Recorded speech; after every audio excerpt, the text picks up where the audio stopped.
We've been taught that history unfolds in a straight line. Stone tools gave way to bronze, bronze to iron, iron to machines. But scattered across the planet are objects that break that timeline completely. A screw embedded in rock from the age of dinosaurs.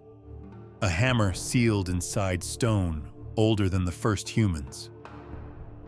Artifacts that exist, physically, undeniably, yet belong to eras when nothing like them should have been possible.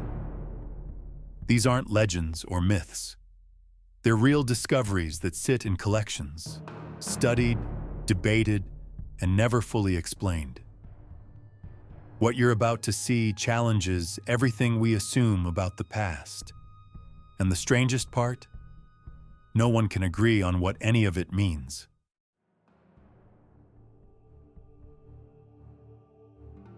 In 1998, a team of Russian researchers was examining a piece of stone recovered from the Kaluga region, southwest of Moscow. The rock itself was unremarkable at first, a fragment dated to the late Paleozoic era, roughly 300 million years old.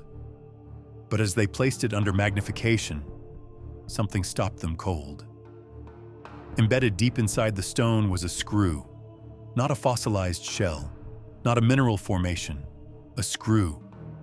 It had threads, a head, and a form that looked unmistakably mechanical. Half an inch long, corroded but intact, as if it had been locked inside the rock since the stone itself was formed. 300 million years ago, the Earth was dominated by early reptiles and primitive plants. There were no humans, no tools, no civilizations. Yet this object sat frozen in ancient sediment, shaped with precision, designed to fasten or hold. The accepted story is simple. It's a crinoid fossil, a segmented marine animal that can mimic threading. But crinoids don't have heads. And here's what no one talks about. The screw's threads are consistent, evenly spaced, identical to modern hardware. It's like finding a USB cable buried in Jurassic rock. The screw remains in private hands, studied by few, explained by none. A machine part that survived 300 million years. And no one knows what it held together. And if that sounds impossible, wait for what turned up next.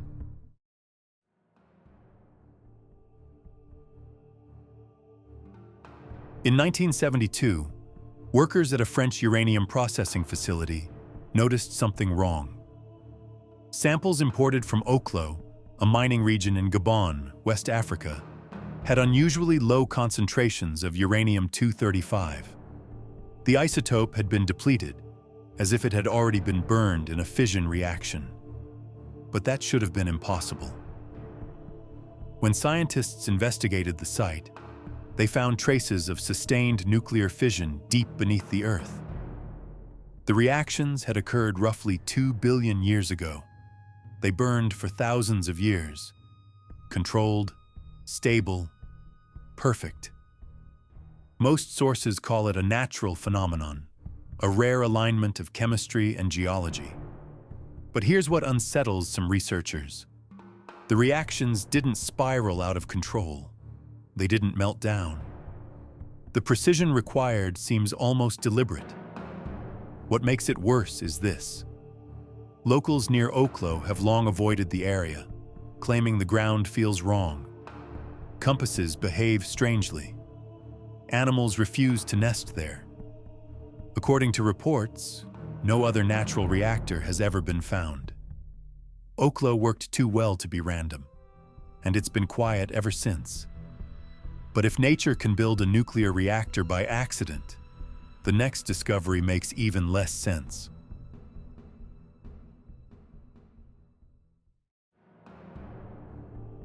In 1934, a couple hiking near London, Texas, stumbled upon a wooden handle protruding from a rock along a creek bed. When they chipped away the stone, they uncovered a hammer. Its iron head was still solid. Its wooden grip had partially turned to coal. The rock surrounding it was later claimed by some researchers to be over 400 million years old. The hammer looked modern. Its head was made of unusually pure iron, far cleaner than what ancient metallurgy typically produced. Yet its design was deliberate, functional, unmistakably a tool. 400 million years ago, there were no trees, no land animals, no dinosaurs, no humans. The neat explanation is simple. The stone is just a concretion, a mineral deposit that hardened around the hammer in recent centuries. But that doesn't explain why the hammer was found in a remote area, far from modern industry. And that's where the story turns. When researchers tried to cut into the handle, the saw blade couldn't penetrate. The wood had transformed into something harder than bone. It's like trying to saw through steel disguised as wood, a tool that predates the first humans by 400 million years. And whatever it built is gone. And if a hammer can survive 400 million years, what turned up in Scotland was even stranger.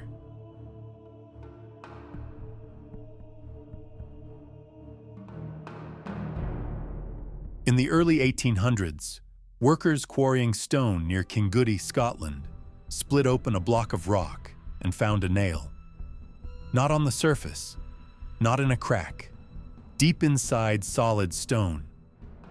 The discovery was documented by Sir David Brewster, a respected physicist, who examined the nail and confirmed it was genuine. The surrounding stone showed no signs of tampering, no insertion points. The stone itself was said to be roughly 400 million years old, part of a sandstone layer from the Devonian period. At that time in Earth's history, life had barely begun to colonize land. There were no forests, no vertebrates, and certainly no metallurgy. The official explanation claims the nail entered through a natural fissure that later sealed. But there was no fissure. But here's the part that stops people cold. The nail was corroded, yes, but its form was perfect. As if it had been driven in yesterday and left to age. The Kingoodie nail has since been lost to history. But the reports remain, documented and witnessed. A nail in stone older than bones. But that's still recent compared to what came next.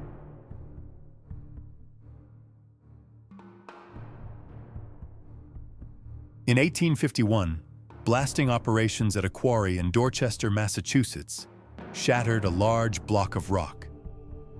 When workers cleared the debris, they found a small metallic vase nestled among the fragments. It was bell-shaped, smooth, ornately decorated with floral designs inlaid in silver. The rock it came from was part of the Roxbury conglomerate, a formation reportedly dated to over 600 million years old. The vase was examined by several witnesses and reported in a local publication. Its craftsmanship was undeniable. The decorative inlays were precise, deliberate, skillful. Yet the stone that surrounded it belonged to the Precambrian era, a time when Earth was dominated by simple microorganisms. 600 million years ago, there were no plants, no animals with bones, no beings capable of holding tools. Critics call it a hoax, planted by workers as a prank. But according to witnesses, the vase was fully encased in stone before the blast. What makes it stranger is this. When one researcher tried to scratch the metal, it left no mark. The surface was harder than steel. It's like finding fine jewelry in rock that predates eyes. The vase disappeared shortly after its discovery. All that remains is the account, detailed and witnessed. A crafted object that predates nearly all known life on Earth. And if that stretches belief, the final object breaks it completely.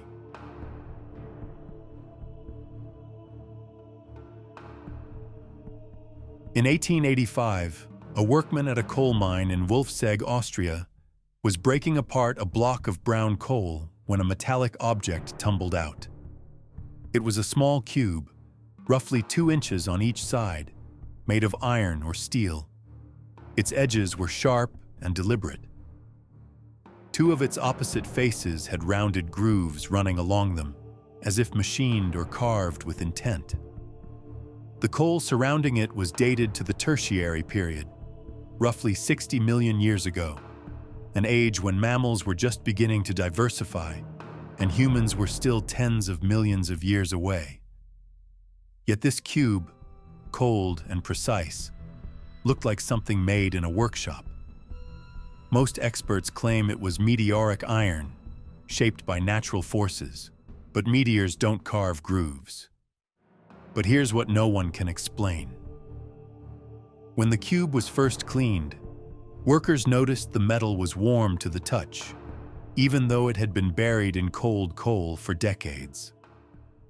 One researcher reported that compasses held near the cube would spin slowly, as if the object was generating a weak magnetic field. To this day, no one knows what the grooves were for, or why the cube generates heat. The Wolfsegg cube was housed in a museum for decades before disappearing in the mid-20th century. Its current location is unknown. All that remains are photographs, measurements, and a cube that shouldn't exist. These objects exist. They've been documented, examined, and in some cases, lost to time. Each one sits outside the boundaries of what we think we know about history. Were they mistakes in dating? Natural formations misunderstood? Or do they point to something deeper, chapters of the past we haven't begun to read? Which object should we investigate next? Leave it in the comments. And if you want more videos like this, a like and a subscription help a lot.